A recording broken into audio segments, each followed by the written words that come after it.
They mocked the veteran's strange second wall. But when the blizzard hit, his cabin became the only warm place left standing.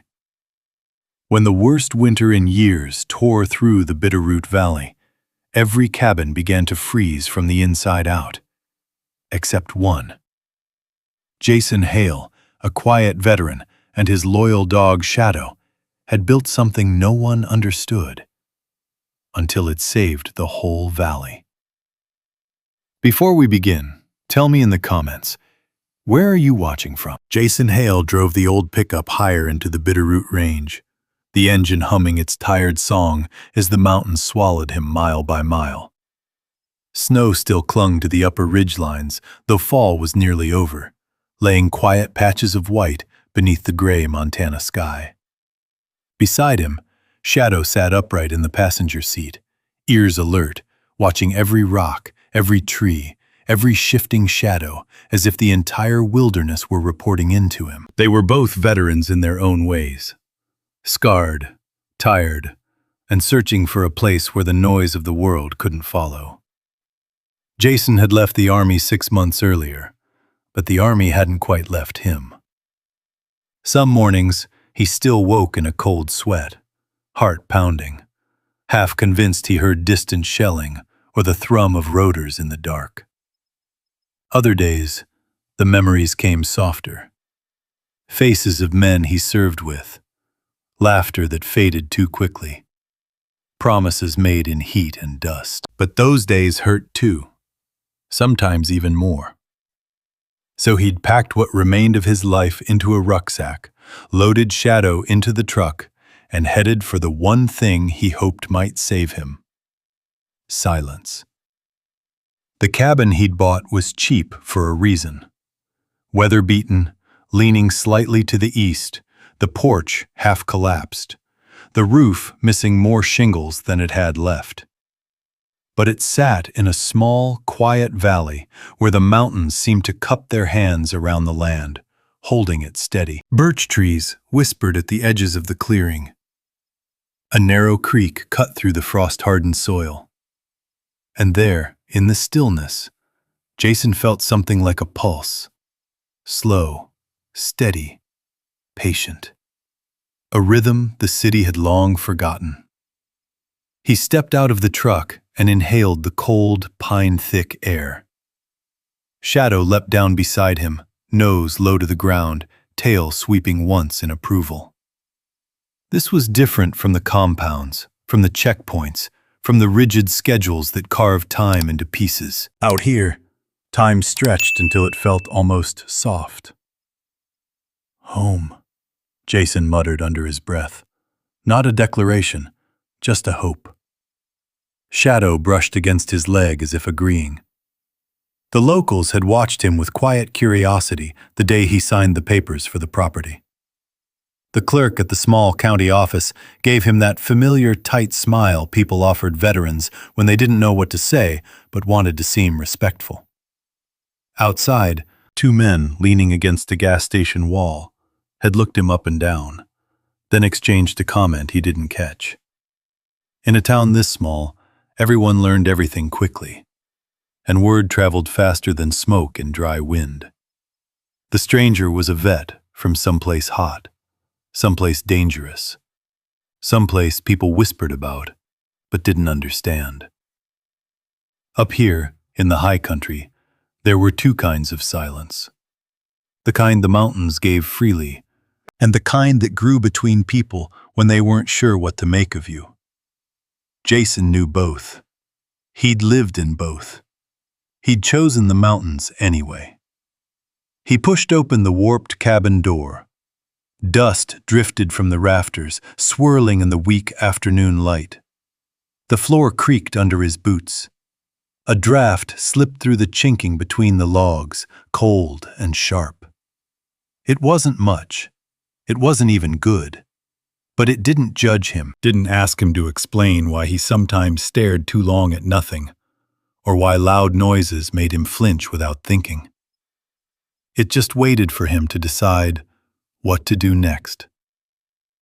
Shadow padded inside and sniffed every corner, tail swaying slowly, assessing the space with the confidence of a creature who understood danger better than most men ever would.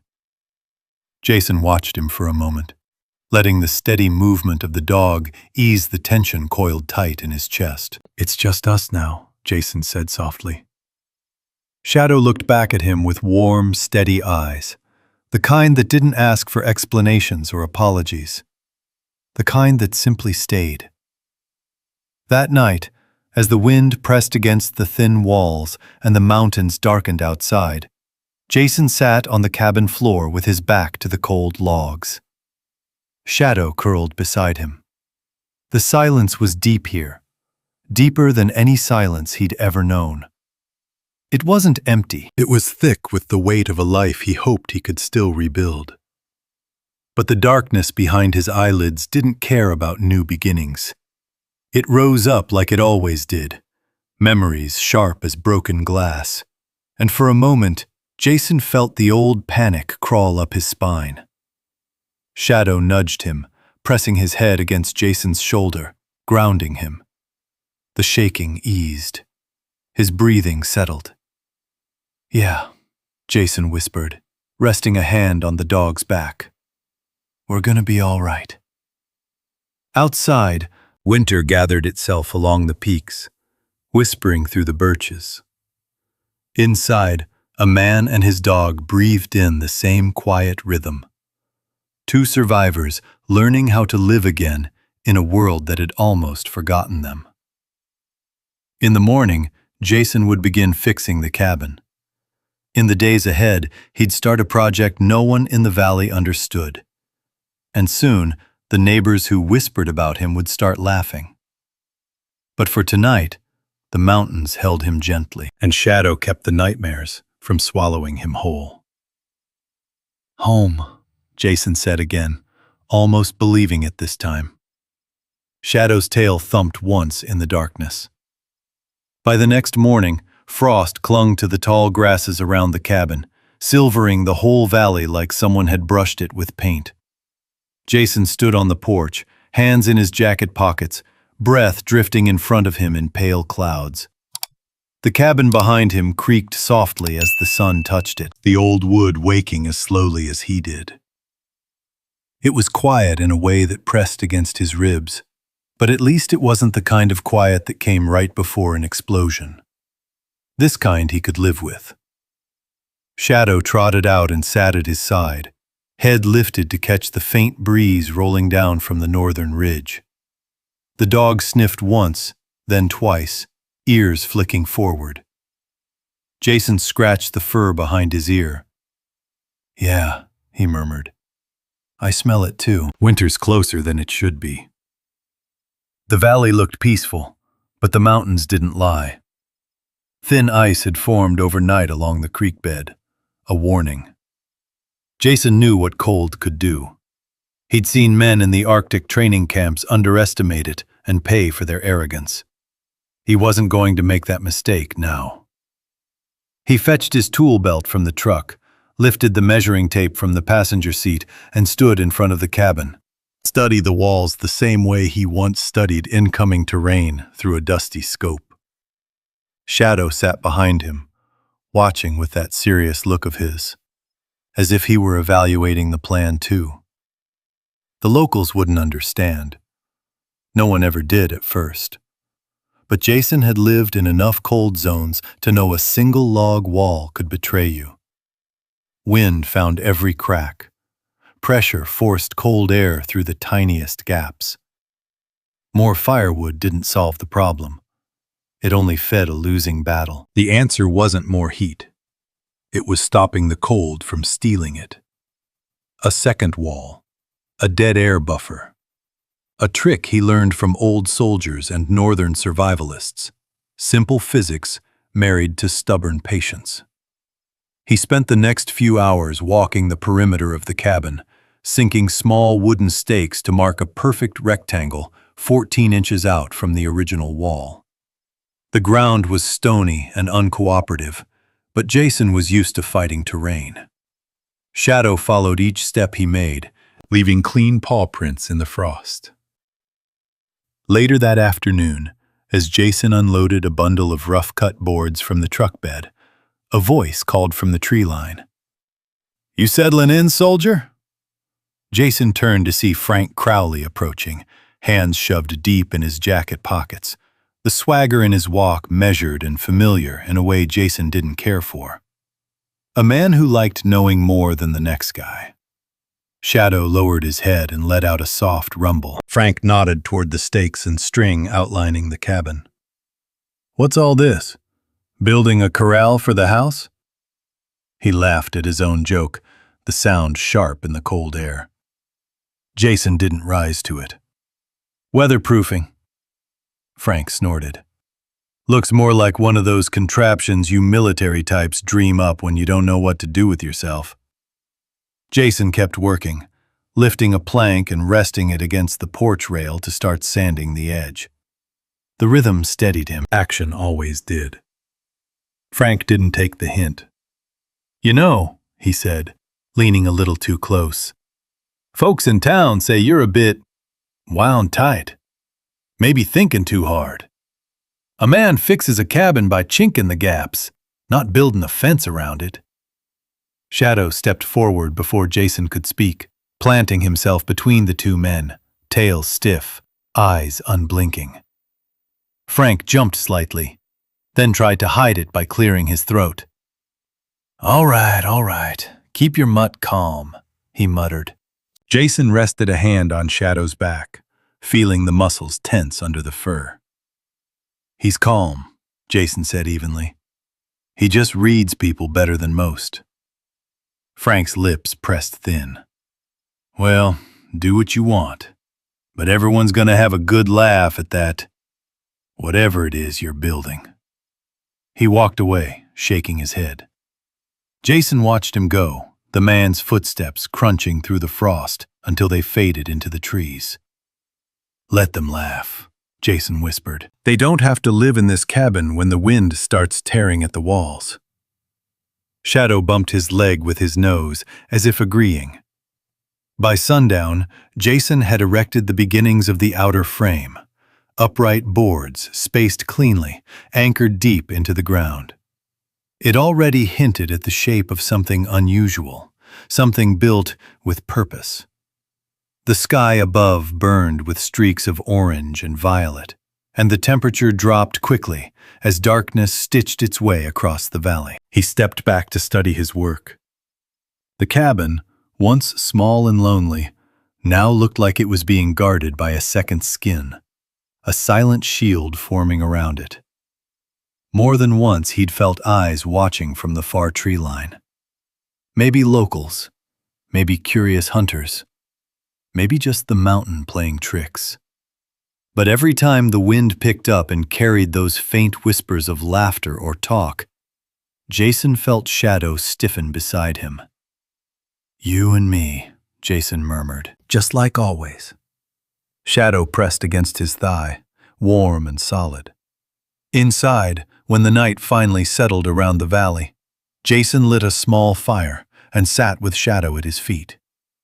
The cabin still leaked cold from every seam, the draft creeping like a living thing across the floor. But Jason's mind was quiet, not empty, not free of ghosts, but quiet enough to think. Quiet enough to start rebuilding something inside himself, too. Tomorrow, he would put up the first planks. The day after that, insulation. And soon enough, the cabin would have what the others didn't. A barrier against the kind of cold that could break a man before he ever realized it. Out here, survival wasn't luck. It was preparation.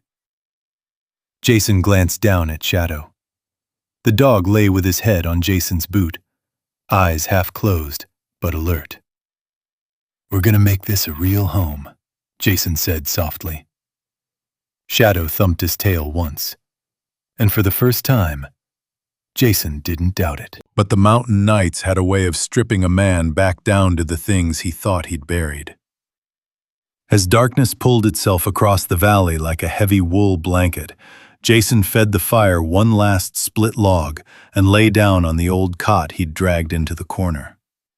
Shadow circled twice, then settled beside him, warm and steady. Outside, the wind moved through the birches with a low, hollow breath.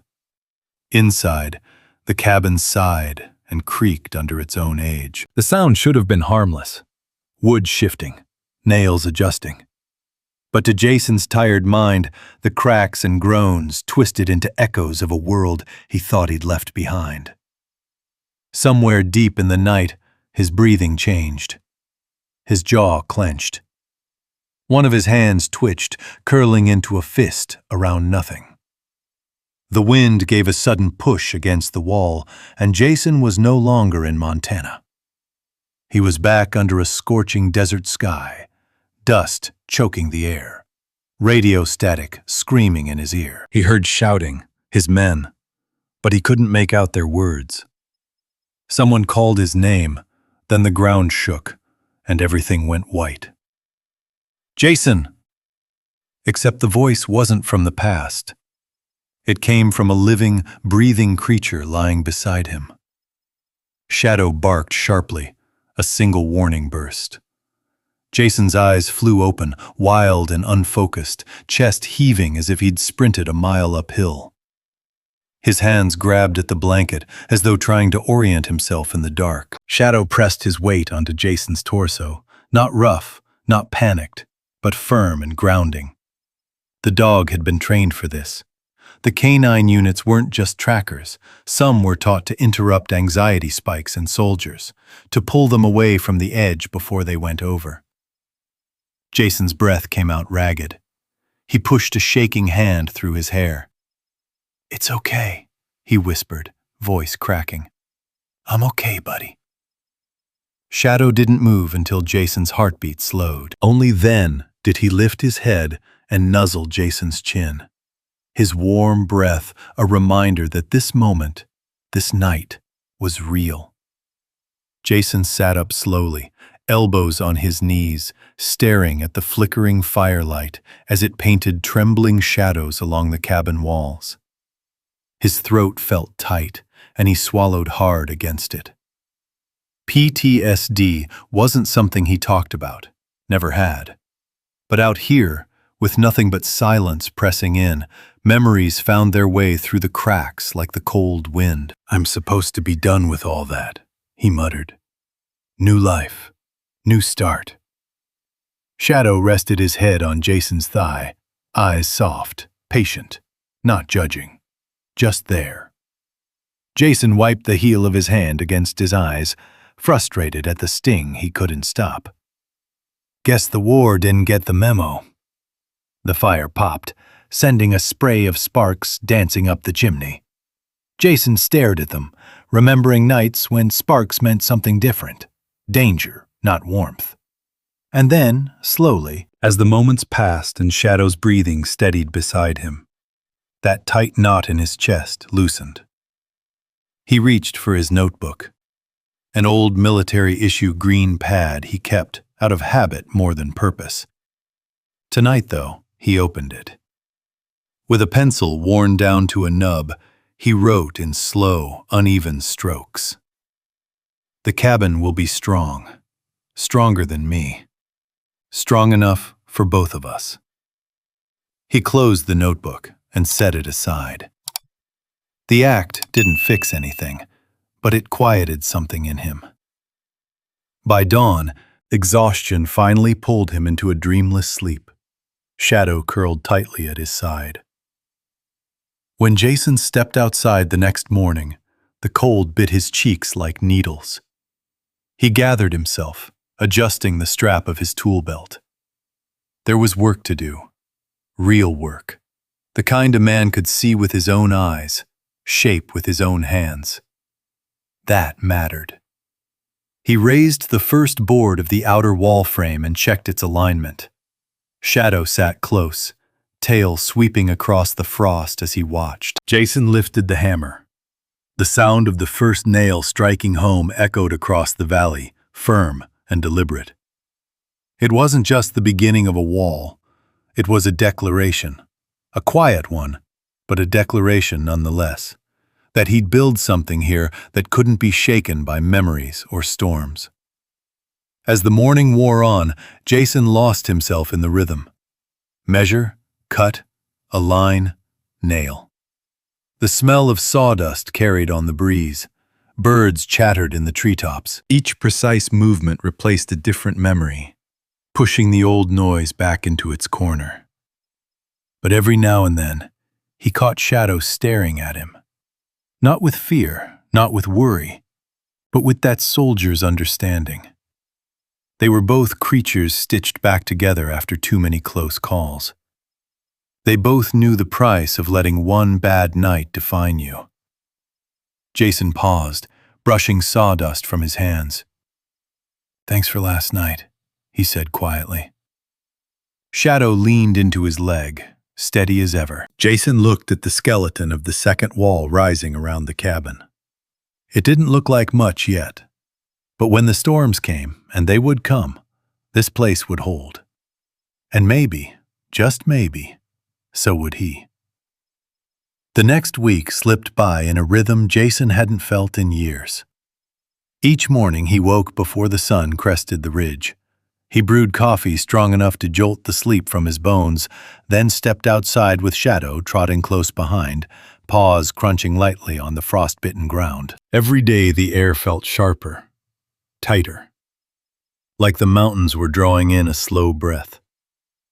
Jason set up drying racks for the straw and pine needles that would fill the dead airspace.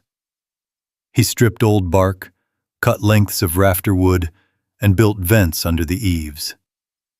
His movements were steady, calculated. Work was easier than thinking, easier than remembering. The steady smack of hammer on nail gave shape to the hours. But by the fourth morning, he noticed something unsettling. A haze hung low over the northern ridge. Not storm clouds exactly, but light reflecting strangely off the ice crusting the peaks. Thin needles of brightness flickered like pale spears, stabbing upward from the mountain. He froze, eyes narrowing. Shadow caught it too. The dog's ears pricked forward, and he let out a soft, uneasy whine. "That's not morning mist," Jason murmured.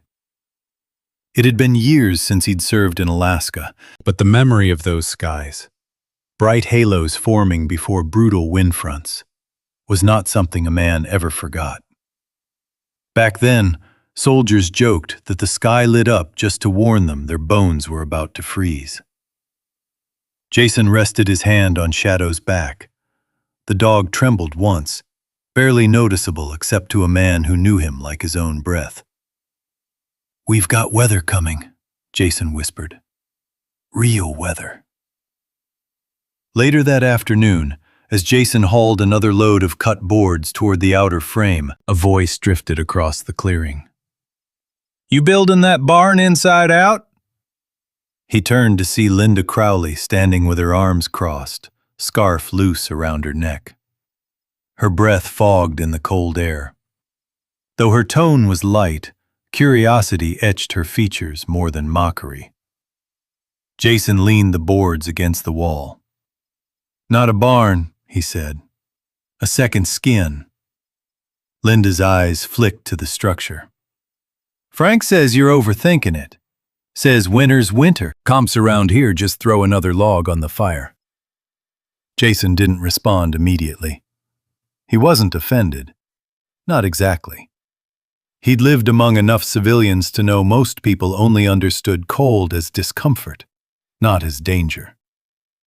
"I saw halos this morning," Jason said at last, nodding toward the ridge. "Cold halos from ice in the air. Means winds shifting. Fast." Linda raised a brow. "You learned that in the army?" Jason nodded. "Well, storms come and go," she said with a shrug. "Been that way for generations." Jason hesitated, staring at the ridge. "Not like the ones I've seen." Shadow stepped forward, standing between Jason and the tree line, posture rigid. Linda noticed the dog's unease and took a step back. He's reading the air, Jason explained. Animals catch things long before we do. Linda studied Shadow, then Jason. Her expression softened into something like concern. Just don't work yourself into a frenzy, all right? Follow-ups around here don't take kindly to worry. Jason gave a small nod. She walked away, boots crunching through the frost. Shadow stayed locked on her until she disappeared down the trail. As daylight thinned, Jason finished securing a new set of planks. The wind shifted again, blowing colder from the north. Shadow paced restlessly, nose darting in quick jerks toward the ridge. At dusk, the dog suddenly barked, short, sharp, and urgent. Jason spun to look. Above the mountaintops, the sky glowed with a faint arc of white fire. It shimmered like ghost light, too still to be cloud, too bright to be harmless. Jason's stomach dropped. "That's early," he whispered. "Way too early." Shadow circled him twice, as if urging him inside. Jason wasn't a man who spooked easy, but the sky didn't lie. Neither did instinct, his or Shadow's. That night, the cabin felt colder than usual, even with the fire burning steady. The unfinished second wall stood outside like a skeleton caught mid-gesture. Jason sat with Shadow curled near his feet. The map of the region spread out across the table. He traced the mountain lines, thinking about airflow, temperature swings, and the way storms funneled themselves through the narrow valley mouths. Shadow lifted his head suddenly and stared at the northern window, growling low. Jason followed the dog's gaze. Nothing moved out there, nothing he could see. But the wind carried a strange undertone, almost like a distant hum. A sound too soft for the human ear, but not too soft for a dog trained to detect change. "It's coming," Jason murmured softly. "Sooner than they think." Outside, the wind dropped into an eerie stillness. Not silence, but that heavy pause the world takes before something shifts violently. Jason closed the map. He didn't sleep much. Neither did Shadow. In the early hours before dawn, when the fire was little more than embers, a faint tremor rippled through the air. The birches shivered, though no wind touched them. Jason sat up straight. Shadow's tail thumped once, not in comfort, but in warning. The storm was closer than anyone in the valley realized, and the first wall of defense, theirs, was only half finished. Jason woke before sunrise, his mind already bracing for the work ahead. The air inside the cabin felt sharper, as if winter were pressing its nose against the windows, testing the seams. Shadow stood at the door before Jason even reached it, tail stiff, posture alert. The dog sensed the urgency too. Outside, a thin crust of new frost coated every surface, glittering in the early light. The trees stood unnaturally still, branches rigid as if they feared the sky. Jason grabbed his gloves and stepped into the cold with a single thought: finish the wall, whatever it takes. He moved with purpose, measuring the last lengths of plank, cutting them cleanly, fastening them to the outer frame with strong, deliberate strikes. Shadow circled the cabin, pausing at corners where cold air pooled, nose twitching. Whenever the dog stopped too long in one spot, Jason reinforced that seam twice over. Together, they worked like two halves of the same instinct. By mid-morning, the sound of boots crunching across frozen ground drifted toward the cabin. Jason didn't look up until he heard laughing. "Well, I'll be," Frank Crowley called out. "That thing actually got bigger since I saw it last." Jason set down the hammer and wiped frost from his beard. Frank wasn't alone. 3 other men stood with him, neighbors who rarely had anything to do with Jason unless they needed to borrow tools. Their faces carried that same bemused smirk Jason had come to expect. Linda Crowley stood behind them, arms wrapped tight around her chest, not laughing, but not stopping them either. Frank pointed at the half-finished structure. "Looks like you're building a stockade to keep the wind from running off with your house." One of the men snickered. "Or maybe he's preparing for battle again. You know how soldiers can be." Jason caught Shadow stiffen. The dog stepped forward, body low, a growl rumbling beneath the surface like thunder waiting for a spark. Jason raised a calm hand. "It's okay, boy." But Frank kept pushing. "You really think this thing's gonna do anything special? All you need for winter is a good fire and thicker blankets." Jason turned back to the wall, hammer in hand. "Storm's changing," he said simply. Frank scoffed. "Storms always change." Jason's patience thinned. He looked over his shoulder. "You ever been in a cold front that killed a platoon's worth of equipment in 2 hours? I have. This isn't just cold, it's pressure. It's infiltration. And your single log cabins won't stop it." His voice wasn't raised, but the steel in it silenced the clearing. The men shifted uncomfortably, but Frank forced a grin. "Relax, Hale. Folks in this valley have been surviving winter since before you were born." Shadow took a sudden step forward, barking once, sharp, startling, powerful. It was the kind of bark trained dogs used on patrol, the kind that cut straight through a man's chest. The sound ricocheted off the trees. Frank stumbled back, eyes widening. "All right, call him off." Jason didn't move. "He's just telling you what I already know. Something's coming."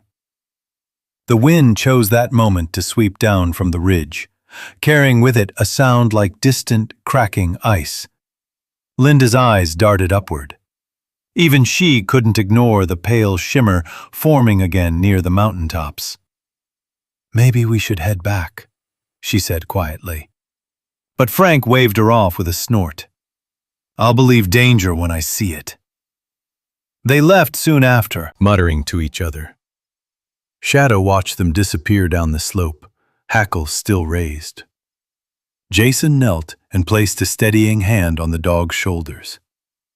"You did fine," he murmured. "People hear warnings but don't listen. Happens everywhere."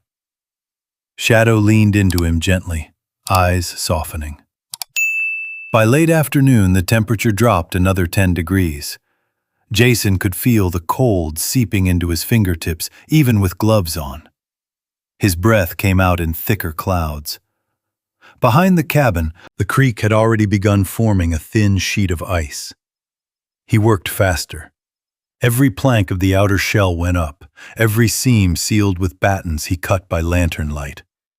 He layered raked straw between the walls, mixed with pine needles for better insulation, packing it to just the right density, not too loose, not too tight.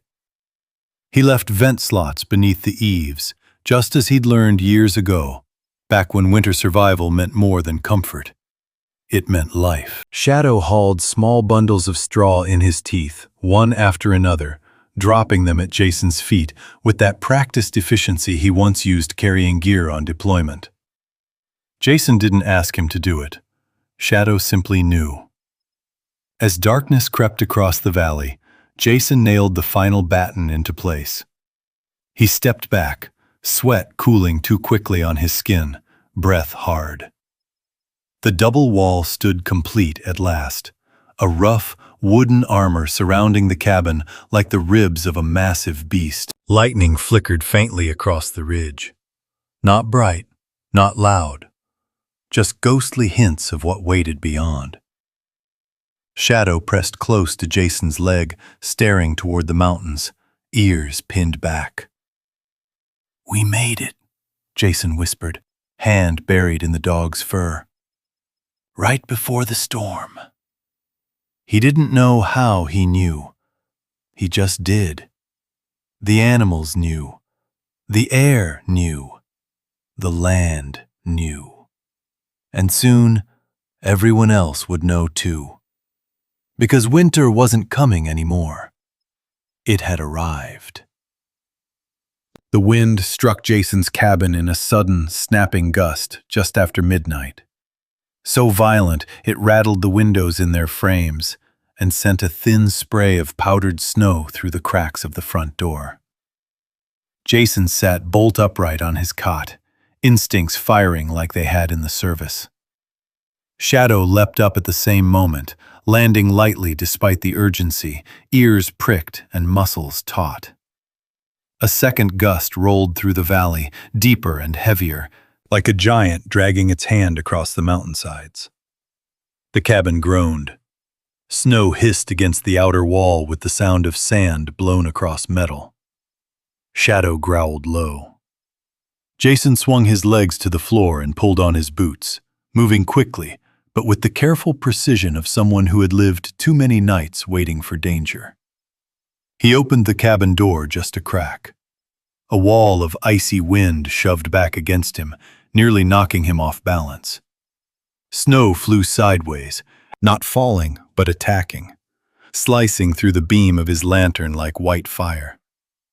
"Storm hit faster than expected," Jason muttered. He shut the door and dropped the bar across it. Shadow padded to the window, watching the swirling darkness outside. His posture wasn't fearful. Shadow didn't know fear the way people did, but alert, reading the storm, feeling it. Jason threw on his jacket and checked the seams of the newly finished second wall through the cracks in the interior logs. Already, he could hear the difference. The blizzard pounded the outer wall like fists, but inside the cabin, the air stayed still.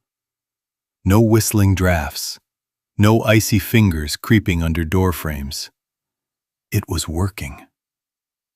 But as the storm built strength, Jason felt something else creeping into the room, a familiar tightening in his chest.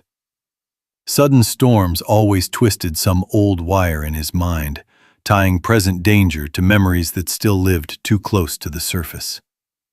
He paced once, then stopped himself, letting out a long, steady breath, just as Shadow nudged him gently. "I'm all right," Jason whispered. "Just need to stay ahead of this thing." By morning, if the dim gray glow could be called morning, the valley had vanished beneath a massive white shroud. Snowdrifts piled against the cabin nearly to the windowsills. The wind screamed between the trees, bending them into unnatural angles.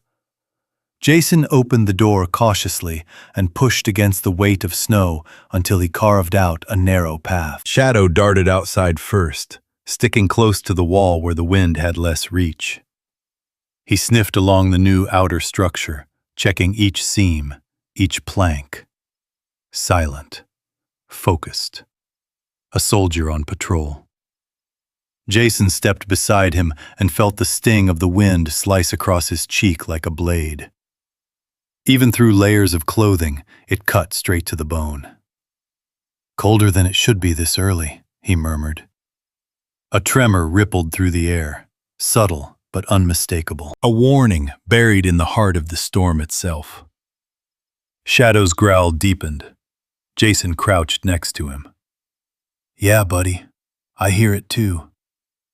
They went back inside, brushing snow from their boots. The cabin felt warmer than the outside world by a startling margin. Jason checked his thermometer, placed 3 feet from the stove, but far enough to measure the room, not the flame. The reading hovered above freezing, even though the fire had burned down overnight. "That's impressive," he whispered, almost surprised. "Dead air's already doing its job." Shadow lay near the hearth, not to warm himself, he didn't seem cold, but to keep watch on the door. He stared at it like something might knock, or something might try to get in. Jason knelt beside him. "Storms like this don't usually scare folks in the valley," he said. "But this one, I don't think they were ready." The wind howled again, shaking loose a few flakes of old dust from the rafters. Jason's eyes flicked toward the window, where the world outside churned violently. He thought of Frank Crowley's cabin. Thin walls, wide gaps in the chinking, smoke funneling through roof cracks. He thought of Linda's small place near the creek, drafty as a barn. They didn't believe him. But the storm didn't care what anyone believed. Shadow lifted his head suddenly and barked, a sharp, urgent note that snapped Jason's attention to the door. Not someone knocking, something else. A deep groan rolled across the valley, long and low, like a giant tree giving out as the storm ripped it from the earth. Jason opened the door and saw, through a curtain of flying snow, a pine tree fallen across the path toward the road, straight onto Frank's fence line. "Storm's hitting harder up there," Jason said under his breath. "A lot harder." He shut the door before the wind could claw its way in. Inside, the cabin shuddered again, but the outer shell absorbed most of the punishment. The dead air buffer kept the inner walls steady, while the storm tore itself ragged against the sacrificial layer outside. Jason tended the fire, added more logs, then sat back against the wall. A rare calm settled inside him, strange considering the violence just a few feet away. In the dim, flickering light, with the outer wall holding strong, the cabin felt safe, safer than he'd felt in years. Shadow lay his head on Jason's knee. Jason rested his hand atop the dog's neck. "Without you," he whispered, "I might have never built that wall." Shadow closed his eyes, satisfied. The storm raged for hours, then eased just enough to whisper through the cracks of the night. Jason dozed in short stretches, waking at every groan of the timbers or sudden snap of distant branches breaking under the weight of ice. But each time he woke, the cabin was still warm, still solid, still holding. It wasn't until the second morning, gray and merciless, that Jason stepped outside again and felt the air shift. Something in the storm's core had hardened. He looked toward the valley, squinting against the swirling snow. "People out there aren't doing well," he said quietly. Shadow didn't move, but Jason saw the understanding in his eyes. The worst of the storm hadn't hit yet, and soon the valley would learn what he had feared all along.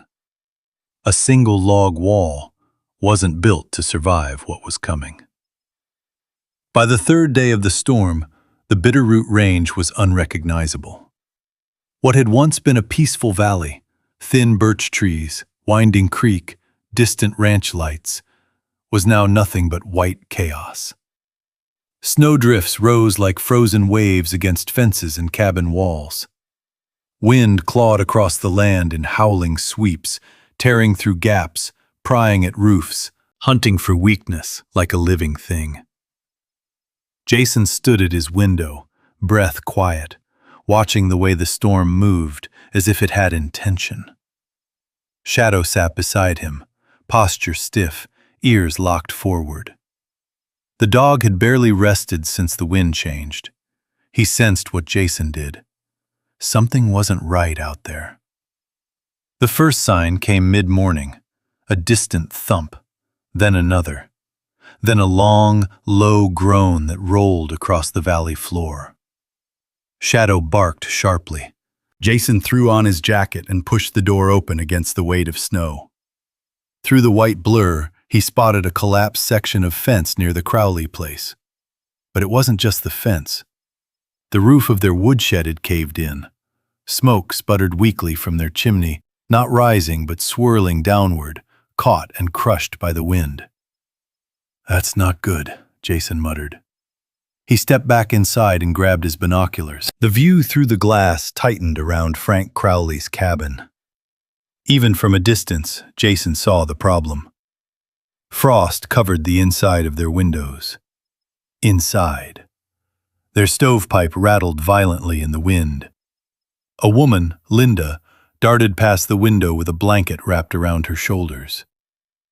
"They're losing heat," Jason said under his breath. Fast. Shadow whined, low and urgent. Jason lowered the binoculars. We can't help them yet. The visibility's too bad. If we try to cross the valley in this, we won't make it back. Shadow didn't argue, but his restless pacing showed he understood the danger unfolding. By afternoon, the wind intensified. Loose snow blasted sideways, erasing footprints within seconds. The temperature continued to drop. Jason could feel it in the way his breath froze quicker, the way the boards outside snapped and popped under the cold. Then, through the storm's muffled roar, a distant shout cut through the air. A man's voice. Strained, desperate. Jason whipped around. That came from the Johansson place. He sprinted outside, only to be shoved backward by a gust so strong it nearly knocked him off his feet. Shadow barked wildly at the wind, his whole body braced against it. Jason shielded his face and peered toward the Johansson cabin, but the storm swallowed everything past 50 yards. He had no line of sight, no path, just sound. But that sound was not good. Hoarse shouting, frantic, struggling against the wind. He forced the door shut again and leaned his forehead against the cold wood. It took him a long moment to speak. This is exactly what I was afraid of. Shadow pressed against Jason's leg, sensing the shift in his breathing, the weight settling on his shoulders. Jason stared at the thermometer nailed near the stove. The needle had stopped just above freezing. With the fire banked properly, his cabin would stay warm enough for hours without new fuel. The second wall held the temperature steady. The dead air gap was working exactly as designed. Other families didn't have that. Jason paced, fists clenching and unclenching, a restless, haunted walk Shadow knew all too well. It was the same pacing that came on nights when Jason fought memories he couldn't outrun. But this wasn't memory. This was now. This was real danger, just a few hundred yards away. Another gust slammed the cabin. Snow blew under the eaves, powdered like dust. Jason steadied himself with a deep breath. If their house loses another 10 degrees... He didn't finish. He didn't have to. PTSD flashed through him. Not the violent kind, but the heavy, choking kind that filled his chest with a sense of failing the people around him. He remembered nights overseas when cold nearly killed his unit as surely as enemy fire. He remembered the weight of knowing he couldn't save everyone. Shadow nudged him again, grounding him back to the present. We're not in a war zone, Jason whispered. We're here. We're here now, and we can prepare. He threw more wood onto the fire, stirred the embers until they roared, and checked every seam of the cabin. Inside the second wall, the air remained still, protected from the storm's violent pull. Outside, however, the storm grew sharper, more hostile. Jason grabbed his lantern and stepped out once more, bracing against the wind. Through the swirling snow, he glimpsed movement at the Crowley cabin. A figure stumbling outside, trying to force a shutter into place while another blast of wind tore it from his hands. It was Frank. His arm was wrapped around something. No, someone. A small shape. A child. Jason's heart clenched. He watched as Frank shielded the boy with his coat, then fought his way back inside. Even from a distance, Jason saw how unsteady Frank was, how slow, how cold. They're in trouble, Jason said, jaw tightening. Shadow barked, sharp, urgent, insistent. I know. Jason's voice cracked. But if we go now, we'll be fighting blind. He hated the words, hated the truth of them. The storm had trapped everyone in their own walls. For now. By nightfall, the temperature plunged even lower. Jason felt the cold trying to force its way into the cabin, but failing. His fire stayed strong. His walls stayed dry. But what haunted him wasn't his own safety. It was imagining the Crowleys, the Johansons, the older woman, Martha Brennan, all huddled in cabins built for mild winters, not this monster roaring down from the ridge. He imagined cold water freezing in pails beside stoves, the frost spreading across blankets, children crying from the sting of the air. And he could do nothing. Not yet. He sat with Shadow on the floor, petting the dog's head as the storm hammered the outer wall. Shadow leaned into him, warm and steady, his presence a reminder that Jason wasn't alone in this valley. Not really. We'll help them, Jason whispered, voice hoarse. As soon as the storm gives us even one break, we'll go. Shadow closed his eyes, trusting him. Outside, the storm screamed. Inside, Jason Hale kept watch, knowing the valley was breaking, one cabin at a time, and knowing that when the moment came, he and Shadow would be the only ones with a shelter strong enough to save anyone. By dawn of the fourth day, the storm sounded different. Not weaker, but meaner. The wind screeched across the outer shell like metal dragged across stone, each blast hitting with enough force to make the boards shudder. Yet inside, the air stayed strangely calm. Jason could hear his own footsteps. He could hear Shadow's breathing. He could even hear the faint, steady ticking of the thermometer on the table. He lifted it and squinted. 10 degrees above freezing. He checked it again. Then again. That can't be right. He walked to the inner wall, pressing his palm against the logs. They were cold, yes, but not the bone-deep, biting cold he expected. It felt stable, as if the wall were insulated from the chaos outside. Shadow glanced up at him, tail sweeping the floor once. Jason set the thermometer on the sill and opened the outer door just a crack. A violent slap of icy wind punched through the gap, sending loose snow spiraling into the cabin. Jason shoved the door shut instantly, chest rising hard. He checked the reading again. Outside, somewhere well below zero. Inside, 25 degrees warmer. Jason let out a slow, stunned breath. Good Lord, it's actually working. Shadow huffed, as if he'd known all along. Jason paced to the fire, stirred the coals, and added only one log, not because he needed to, but because routine comforted him. He had prepared for the worst. He had built the wall so he wouldn't freeze.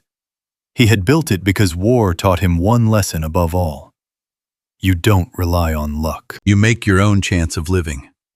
But this warmth, this stability in the middle of a killer blizzard, felt like a miracle. He sat on the edge of the cot, listening to the wind scream outside like something furious that had been denied its prey. The blizzard clawed at the cabin, trying to force its way in, but the second wall held, the dead air gap absorbing the violence. Shadow walked to the window and stared out, watching the storm with an expression Jason recognized from deployment. Calm vigilance. This was not a dog resting. This was a protector, a sentry. You know, Jason said softly, we'd be in real trouble without this place. Shadow looked back at him, ears perked, almost insulted by the obviousness of the statement. Jason stood, unable to sit still any longer. All right, let's see just how well we're holding. He opened the inner door to the airlock he had built, a tiny vestibule packed with straw mats and thick canvas curtains. As he stepped inside, the temperature dropped, then plummeted once he cracked open the outer shutter. Snow burst inward like a cloud of needles. He slammed it shut. Even that momentary exposure was enough to understand the brutality outside. The cold wasn't just freezing air, it was a living force, hungry to seep into pores, into seams, into lungs. Jason shook off the chill and returned to the cabin interior. The warmth hit him instantly. 25 degrees, he repeated, disbelief coloring his voice. All from one extra layer of wood and air. Shadow pressed against his leg. Jason knelt beside him. If the others knew this, they wouldn't be fighting for every breath inside their cabins. As if in answer, a loud crack echoed across the valley, so sharp it sounded like a gunshot. Jason moved to the window, pushed past Shadow. Through the whirling snow, he could barely see silhouettes, shapes bending under the weight of wind and ice. One shape moved violently, another roof collapsing. Jason gripped the windowsill, knuckles whitening. They can't keep this up, not like this. Shadow began pacing again, tail raised, body tight with anxiety. He barked toward the door, not a warning bark, but the urgent kind he used during search and rescue drills. I know, Jason murmured, but we can't reach them yet. Shadow barked again, louder. Jason knelt and held the dog's face between his hands. Listen to me. If we go out there now, we'll be swallowed whole. And then we'll be no good to anyone. Shadow stopped barking, but didn't relax. He understood the command, but not the restraint. Neither did Jason. Every instinct in his body screamed to move, to act, to help. But not yet. Not until the storm gave him something, anything, to work with. Hours passed like slow-burning fuses. Jason checked the temperature every 30 minutes, astonished to see it holding steady. He measured the draft with a candle flame. The flame stood nearly straight, barely flickering. Incredible, he murmured. It's like we're in a completely different world. Shadow curled beside him, resting but never asleep. As afternoon faded into a dim, smothered twilight, Jason finally sat down with his back against the wall. For the first time since the storm hit, he allowed himself a breath not filled with tension. We've got a fighting chance, boy, he whispered. Shadow wagged his tail once, but the fleeting moment of relief dissolved when a distant scream rose through the storm, thin, muffled, but unmistakably human. Jason stood so fast his chair skidded across the floor. Shadow lunged to the door, barking in alarm. Jason's heart hammered. That was Frank's direction. He grabbed his coat. Shadow pawed at the door, ready to bolt. Jason froze. The world outside was a white death trap, a maze of zero visibility and sub-zero wind. If he stepped outside now, he could lose his bearings within 10 feet. The scream came again, fainter this time. Jason shut his eyes for one long, agonizing second. Not yet, he whispered, voice breaking. Hold on. Just hold on a little longer. Shadow whimpered. Jason knelt beside him. When this storm gives us the slightest break, even 30 seconds, we're going. He looked once more at the thermometer. 25 degrees warmer. Inside this cabin, they had hope. Outside, people were freezing to death. And the moment the storm loosened its grip, even for a heartbeat, Jason and Shadow would cross that deadly valley. They'd be the only ones warm enough to rescue anyone. But Jason never expected the valley to come to him first. It happened near midnight. The storm had shifted from a constant roar to a jagged, uneven rhythm, as if it were running out of breath. Jason sat on the floor with Shadow pressed at his side, both listening to the wind's strange cadence. It wasn't weakening, not truly, just changing shape. Storms did that when they were preparing their worst blow. Jason's eyes were heavy from exhaustion when it happened. A sound cut through the night. A dull, heavy thud against the door. Then another. Shadow exploded upward, barking, nails scraping across the wood floor as he darted toward the entryway. Jason froze. No one should have been out there. Not in this whiteout. Not in this cold. Not alive. Shadow barked again, loud, commanding. The kind of bark he used during service when something demanded immediate attention. Jason grabbed his coat and approached the door. The room felt smaller suddenly, the fire flickering low behind him. His hand hovered over the latch. The third knock came, not loud, but desperate, a frantic, scraping effort. Jason threw the door open.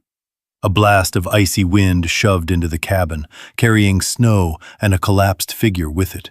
A man, half frozen, clutching a small bundle against his chest. The man tumbled inside, hitting the floor hard. Shadow lunged forward, but halted when Jason raised a hand. Jason knelt, turning the man gently. "Frank?" he breathed. It was Frank Crowley, but barely recognizable. His face was ashen, eyelashes crusted with frost, beard full of ice. His jacket was stiff, his hands trembling violently. And cradled in his arms, wrapped in a blanket, was his son, Eddie. The boy's lips were tinged blue. Frank tried to speak, but his voice cracked. "Please, Jason, help us." Shadow whined, circling the boy, nudging his small, cold hand with his nose. Jason lifted Eddie from Frank's arms and rushed him toward the fire. "Get the door shut!" he commanded. But Frank was too weak. He collapsed again. Shadow leapt at the door, using his weight to push it closed.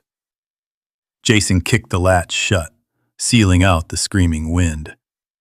He wrapped Eddie in dry blankets and held him near the stove, not too close, warming carefully to avoid shock. The boy's small chest trembled with each shallow breath.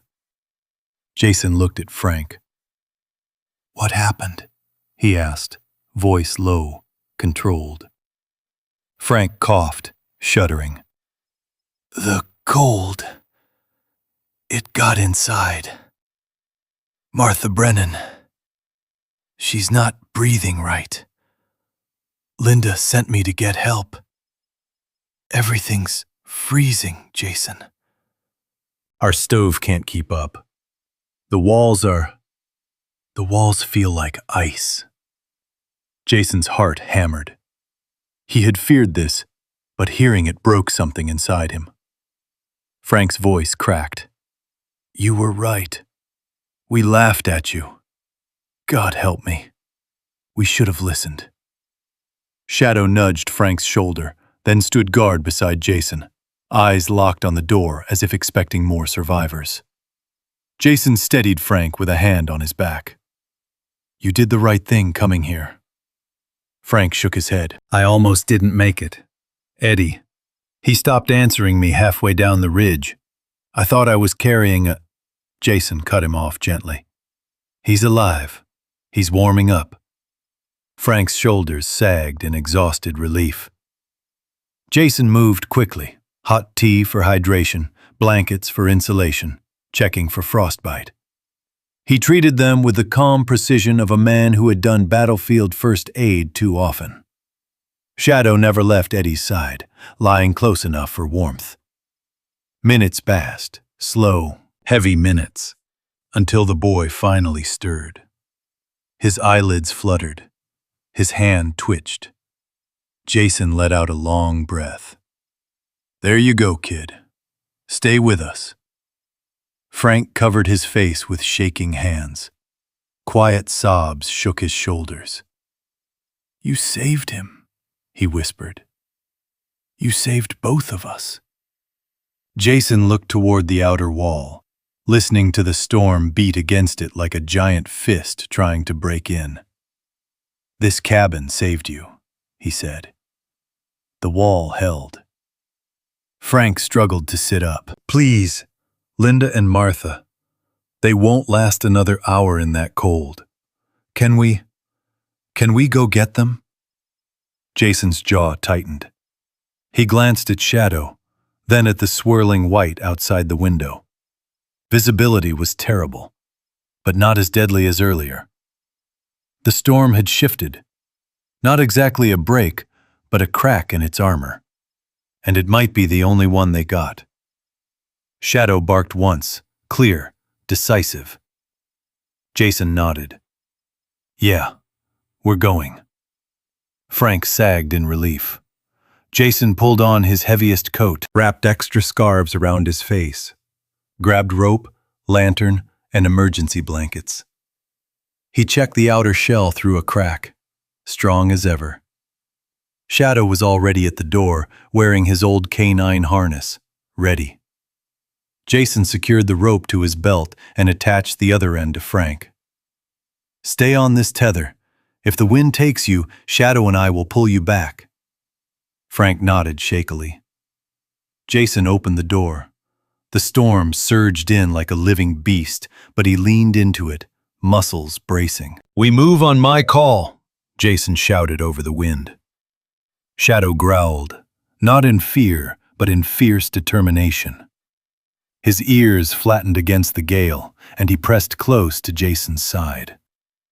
Jason took one breath, steady, grounding, then stepped into the blizzard. Let's bring them home. The storm swallowed them whole.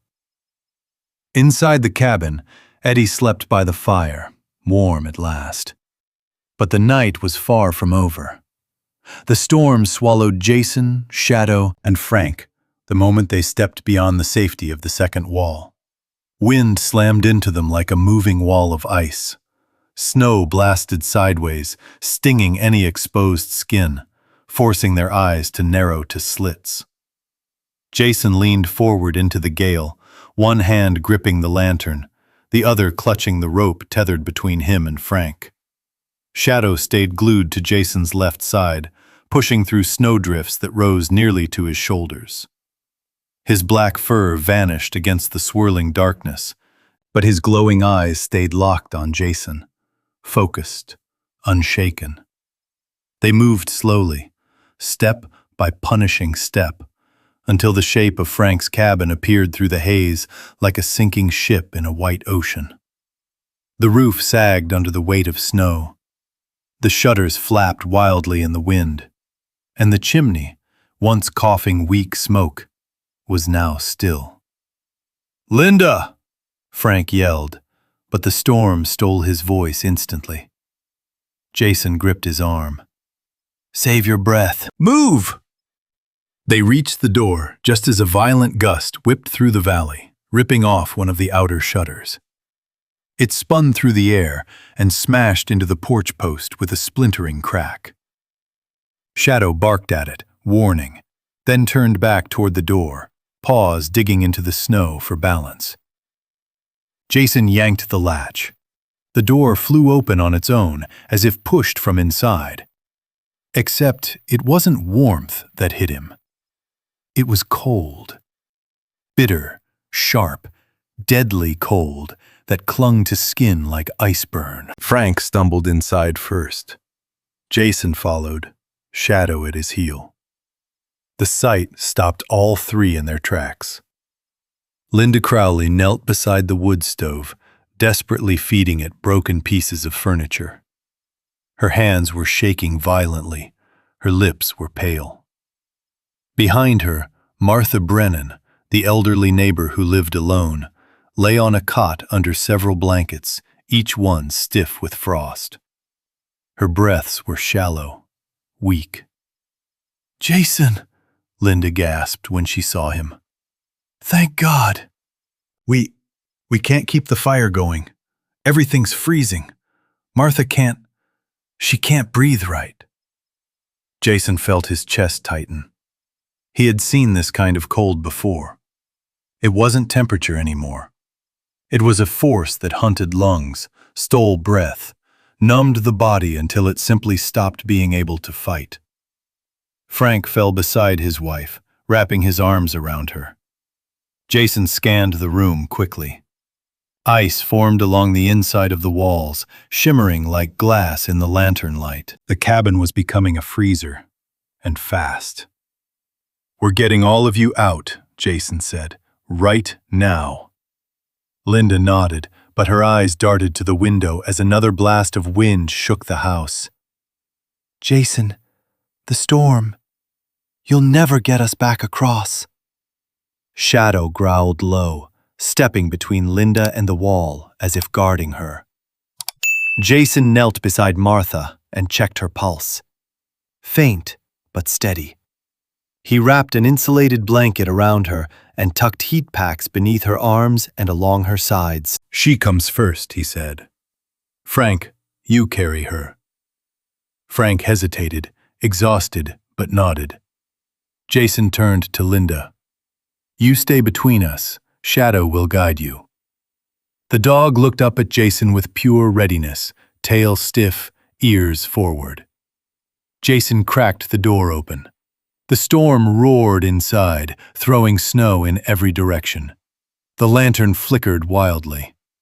Jason braced himself, but before he could step through, something slammed the outer wall behind them. A sheet of snow slid fast off the roof, triggered by the wind, knocking loose a large wooden plank hanging near the entry. It tore free and whipped downward like a guillotine, straight toward the open doorway, toward Linda. Jason shouted. Frank lunged, but Shadow moved faster than both. He threw himself at Linda, knocking her sideways just as the plank smashed into the doorframe with explosive force. Wood splintered. Snow erupted inside the cabin. The plank bounced and crashed to the floor, but not before a jagged edge struck Shadow's rear leg. The dog yelped, sharp, pained, but stayed upright. Jason froze. "Shadow!" Blood began staining the snow beneath the dog's paw. Shadow lifted the leg instinctively, trembling, but refused to sit, refused to back away. He looked at Jason and let out a determined bark, commanding him to keep going. Jason's vision blurred for a moment, not from snow, but from the crushing fear in his chest. Shadow wasn't just a dog. He was his partner, his lifeline, his anchor. "Easy, boy," Jason murmured, kneeling fast to examine the wound. The gash was deep but clean. A flesh wound, painful but not crippling. Shadow nudged Jason's hand once, impatient, urging him onward. "We have to move," Jason said thickly. "If we stay, we all die." Jason wrapped Shadow's leg with a quick compression bandage from his emergency kit, fingers shaking harder than the cold could explain. Shadow pushed his muzzle against Jason's cheek, reassuring him. Even injured, the dog stood, limped once, steadied himself, and faced the door again. A soldier, to the very core. Jason swallowed hard. "All right, buddy, let's bring them home." They moved into the blizzard as a unit, Jason leading, Shadow at his side despite the limp, Linda clutching Shadow's harness with numb fingers, and Frank carrying Martha with grim determination. The storm hit them like a living thing, slashing, howling, relentless. Snow blinded, wind shoved, ice bit. But through it all, Shadow barked in short bursts, guiding them back toward Jason's cabin. The dog could smell the faint hint of warmth carried on the wind, could sense the path even when Jason could see nothing but white chaos. Halfway across the valley, a violent gust nearly knocked Linda off her feet. Shadow lunged, bracing his injured leg, using his body to steady her. Jason gripped Frank's arm and hauled them all into formation again. Step by agonizing step, they fought through the blizzard as if climbing out of a collapsing world. Until finally, a dark shape emerged through the white wall of snow. Jason's cabin. Shadow barked, high, sharp, triumphant. Jason kicked open the outer door and shoved everyone inside. Frank staggered in with Martha. Linda collapsed onto the floor. Jason followed, slamming the door shut behind them. The sudden stillness, the warmth, felt unreal. Jason dropped to his knees beside Shadow. The dog sank down too, chest heaving, injured leg extended. Jason cradled his head gently. "You saved them," he whispered. "You saved all of them." Shadow thumped his tail once, eyes soft despite the pain. Jason bowed his head, forehead resting against Shadow's. "Good boy," he whispered, voice shaking. Good boy." Outside, the storm raged on, blind to the heroism that had just unfolded. But inside Jason's double-walled cabin, 11 lives would survive the night. Because one soldier built a wall nobody believed in. And one loyal dog refused to let anyone fall. The blizzard didn't stop that night, or the next morning. It raged with a final burst of fury, as if offended that anyone had survived its worst assault. Snow hammered the outer shell of Jason's cabin with relentless fists, but inside, the warmth held steady. 25 degrees above the deadly cold outside. More than warmth, life. Martha Brennan lay bundled near the fire, her breathing steadier now. Frank and Linda huddled together, whispering quiet reassurances to their son sleeping beside Shadow. The dog's injured leg was wrapped, elevated, resting on blankets Jason had arranged. Every so often, Shadow lifted his head, scanning the room as if to confirm everyone was still safe. Jason watched him, heart heavy and full at the same time. "You did more than any of us," he whispered. Shadow blinked slowly, accepting the praise, but focused elsewhere. The door, the storm, the world he still felt responsible for. By late afternoon, the storm began to loosen its grip. Not a calm, no, the wind still moaned through the valley like a wounded animal, but the blinding white softened. Snow no longer flew sideways. Shapes of trees emerged again through the dim haze. For the first time in days, Jason stepped outside. His breath caught in his throat. The valley wasn't simply covered in snow. It was sculpted by it. Massive waves frozen mid-crash, drifts taller than fence posts. Rooftops bowed under impossible weight. Branches lay snapped like broken bones. The world was quiet in the way only devastation could be. Frank stood behind him, staring in disbelief. We might have died out here." Jason said nothing. He didn't need to. The evidence lay across the landscape. He walked the perimeter of his double wall, placing his gloved palm against the boards.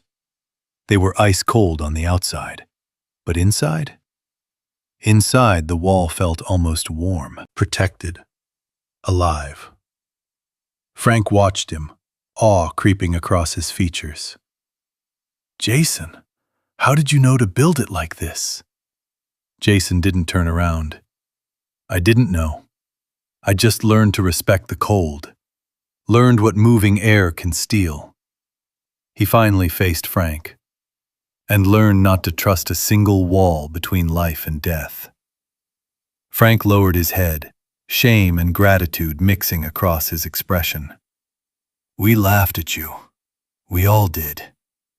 Jason shrugged lightly. "Doesn't matter now. You're here."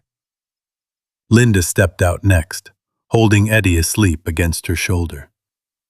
She looked at Jason with eyes that said far more than words. "Thank you," she whispered, "for not giving up on us, even when we didn't believe you." Jason's throat tightened. He nodded once, a small gesture loaded with emotion. Shadow limped to the doorway then, stubbornly pushing past Jason to stand outside. His injured leg wobbled, but he held his ground, sniffing the calmer air. Jason knelt at his side, steadying him. "You saved them," Jason said softly. "Storm's letting up now. Easy part's done." Shadow's ears twitched at the distant sound of breaking ice. Jason followed his gaze and saw several people approaching through the thinning snow. Neighbors from across the valley. The Morrisons, the Brennans, even the Johansson parents carrying blankets, faces pale from days of cold. They trudged slowly, every step careful through drifts taller than their boots. When they saw Jason's cabin, its roof whole, its windows intact, its walls sturdy against the cold, they stopped, stared, then kept walking until they reached the porch. The Morrison grandfather spoke first, breath shaking from the cold. "Son, your cabin, how did it stay warm?" Jason didn't know where to begin. Before he could answer, Frank stepped forward. "It's the second wall," Frank said proudly, voice rising. "He built a whole outer shell, filled it with straw. Air gets trapped in there. Stops the cold from stealing heat." Linda joined him. "It saved us. It saved our boy." The other families murmured, astonished. Martha Brennan managed to push herself upright, leaning on Frank's arm. Her voice was fragile but steady. I thought I wouldn't see spring." She turned to Jason. "But you and your dog, you kept us alive." Jason shook his head. Shadow did half the work. Shadow barked once, as if modesty annoyed him. The families gathered around the outer wall, touching it, walking its perimeter, examining every seam. Their breath fogged in the air as they whispered, pointing at the vents Jason built, the drip gap along the base, the battens sealing each joint. "What do you call this?" one man asked. Jason hesitated. "A double shell, dead air insulation. Borrowed from a few places, military shelters, Alaskan outposts, even ice houses." Murmurs of understanding, or at least reverent confusion, rippled through the group. Then the Johansson mother stepped closer. Tears filled her eyes. "Jason, my baby girl would have died in our cabin. I know it. We had frost on the inside of our walls. The fire wouldn't stay lit. We felt the cold coming through every crack." Her voice cracked. "But she's alive because of you." Shadow limped over and nuzzled her hand gently. She dropped to her knees and hugged him, crying into his fur. Jason swallowed past the tightness in his chest. For a long moment, the only sounds were the soft sniffles of families and the distant groan of settling snow. Then Jason cleared his throat, stepping into the center of the group. "This wall isn't magic. Anyone can build one. And after what this storm did, I'll help every one of you make your home stronger before the next cold front hits." Frank frowned. "Next one? You're saying there'll be more like this?" Jason looked toward the ridge where faint sunlight finally broke through the thinning clouds. The ice halo no longer glowed, just pale skies returning.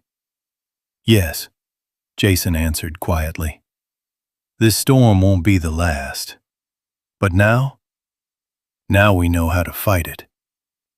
The group stood in thoughtful silence. Inside the cabin, the fire crackled. Shadow sat proudly beside Jason, injured, exhausted, but unbroken. And for the first time since the storm began, hope warmed the valley. Not because the weather had passed, but because the truth had. In the days that followed, sunlight slowly reclaimed the Bitterroot Valley. Snowmelt dripped rhythmically from rooftops. The wind, once a vicious predator, softened into a cold whisper.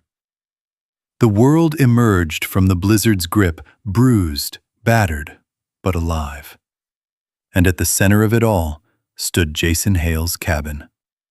Still standing, still warm, still defying everything winter had thrown at it. Families gathered outside Jason's home every morning, studying the construction, touching the boards of the second wall, marveling at how something so simple could hold back something so deadly. Word spread across the valley like wildfire. Hale's wall, some called it. The soldier's skin, others joked. Jason didn't care what name they gave it. He only cared that people listened now. He spent the week helping each homestead plan and begin their own versions. He drew diagrams in the snow, measured gaps, walked every property with the precision of a man mapping a battlefield. Frank carried lumber on his shoulders, determined to learn every inch of the design. Linda asked questions non-stop, writing everything in a notebook. Even the aging Martha Brennan insisted on helping cut straw bundles from her barn. But no matter how busy the valley became, everyone noticed one thing. Shadow remained right beside Jason every moment, limping but proud. His bandaged leg healed slowly, each day bringing back more strength. Children from the valley petted him gently, thanking him in shy voices for saving their parents. Shadow endured the attention with the dignity of an old soldier, calm, quiet, absorbing each moment without ego. One warm afternoon by winter standards, sun glowing, snow sparkling, Frank approached Jason outside the cabin.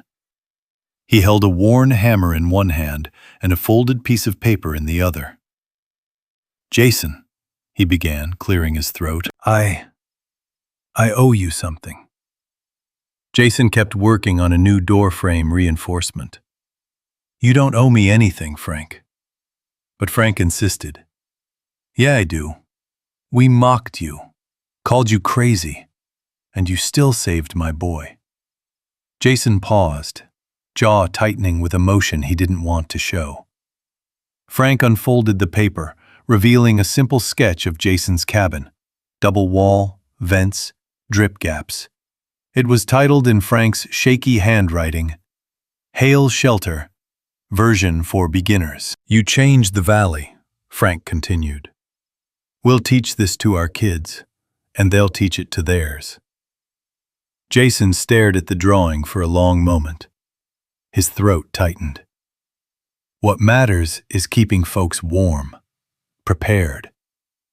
Frank nodded, then gestured to Shadow. "And that dog of yours, he's the bravest soul I've ever seen." Shadow's ears perked. He lifted his head proudly. Jason knelt beside him, rubbing the dog's neck. "Yeah," he whispered. "He is." Later that evening, as the sun dipped behind the ridge, Jason sat alone on his porch with his old military notebook. The valley was quiet, peaceful in a way that felt earned. A thin ribbon of smoke rose from each newly reinforced cabin across the snow-covered fields. Shadow lay with his head resting on Jason's knee, eyes half closed. Jason flipped open the notebook and picked up a pencil. He wrote slowly, the words steady and clean. "The storm took a lot from us, but it gave us something too. A reminder that preparation saves lives, that community matters, and that a dog's loyalty is stronger than any wind on earth." He paused. Shadow looked up at him. Jason smiled softly and wrote one more line. "I didn't come here to be anyone's hero. But maybe healing looks like helping a valley survive the winter."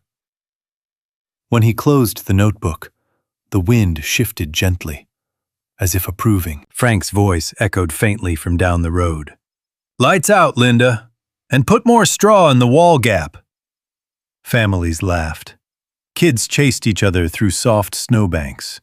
Smoke curled from every chimney, rising steady and strong. Their homes were warm now, not because of luck, but because they understood, finally, what Jason had tried to teach them. As twilight settled, Shadow lifted his head sharply, ears twitching. He stared toward the ridge, eyes alert. "What is it, boy?" Jason asked. Shadow didn't bark. He didn't growl. He simply watched, tall, vigilant, as if he were the guardian of not just one cabin anymore, but the entire valley. Jason placed a hand on his shoulder. "We're home now," he whispered. "And we're staying." Shadow thumped his tail once against the porch. The veteran and his dog sat together in the fading light. Two survivors who had turned fear into purpose, pain into action, isolation into community. The valley would never forget that winter. And it would never forget the soldier and his loyal dog who taught them how to endure. If you felt something in this story, even a small moment, drop a simple 1 in the comments so I know you're here with us. Or comment 0 if Shadow is your hero of the day. Your comments help these stories reach more people who love heartwarming tales of veterans, loyal dogs, and the quiet courage found in the toughest places. And if you want to follow Jason and Shadow into their next adventure, make sure to subscribe and turn on notifications. We have many more stories coming. Stories of resilience, loyalty, and the kind of heroes who walk on 2 legs and 4. See you in the next one.